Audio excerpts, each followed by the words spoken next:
Seharian aku cuma nonton TV, main HP, sama tidur. Harusnya aku belajar hari ini, tapi kok rasanya males banget ya.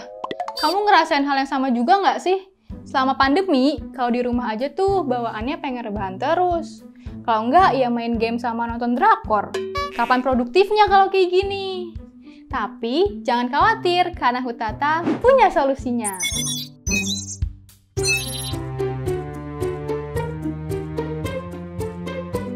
Sebelumnya, jangan lupa like, komen, dan share video ini, juga subscribe dan aktifin bel biar nggak ketinggalan setiap ada video baru dari Hutata.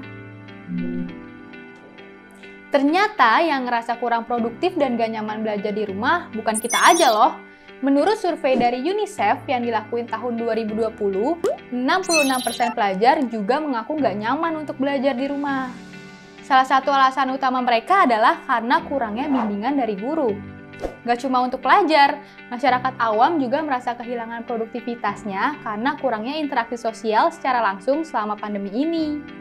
Hal ini juga bisa terjadi karena masyarakat lebih banyak menghabiskan waktunya untuk bersantai, males-malesan, dan ngelakuin kegiatan yang gak bermanfaat.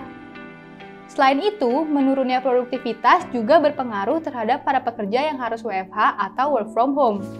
Menurut Barbara Larsen, seorang profesor dari Northeastern University, ada beberapa hal yang menyebabkan menurunnya produktivitas selama WFH. Pertama, kurangnya pengawasan terhadap pekerja, sehingga menyebabkan hilangnya motivasi. Kedua, banyaknya distraksi yang membuat pekerja kehilangan fokus. Ketiga, sering terjadi miskomunikasi. Dan yang terakhir, adanya masalah keamanan data. Nah, supaya bisa tetap produktif di rumah selama pandemi, ada 5 cara yang bisa kita lakuin. Pertama, persiapan diri layaknya akan pergi bekerja di kantor atau belajar di sekolah. Kebiasaan seperti bangun pagi, mandi, dan pakai seragam itu justru baik untuk tetap dilakuin selama WFH.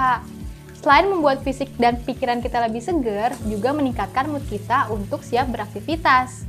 Menurut Popo Maronis, Vice President of Innovation dari Massive Alliance, orang-orang yang produktif nggak bekerja dalam kondisi masih pakai baju tidur.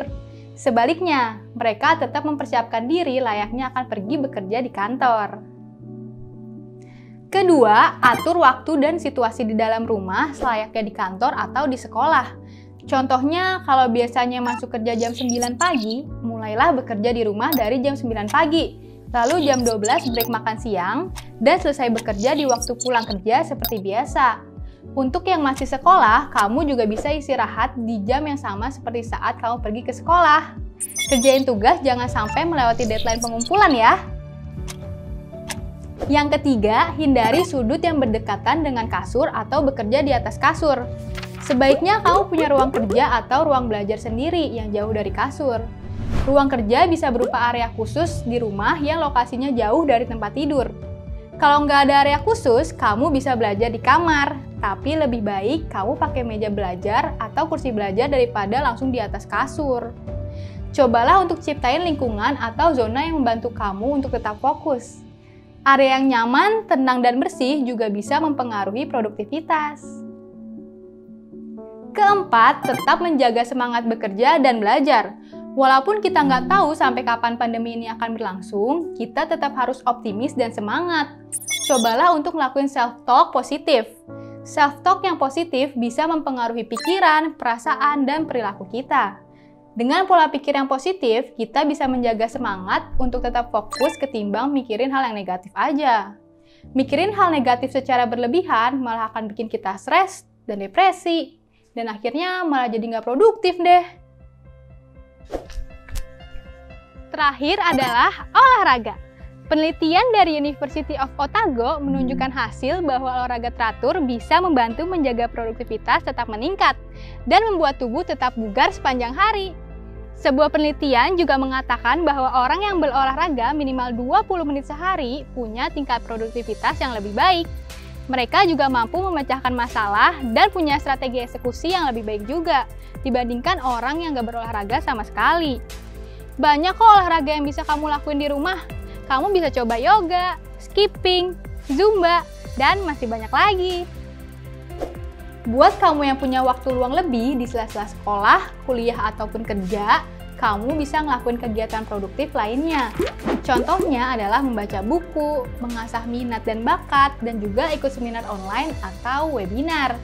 Selama pandemi ini, berbagai komunitas dan perusahaan berupaya untuk menghadirkan webinar dengan berbagai topik, mulai dari finansial, pengembangan diri, kesehatan, dan lain-lainnya.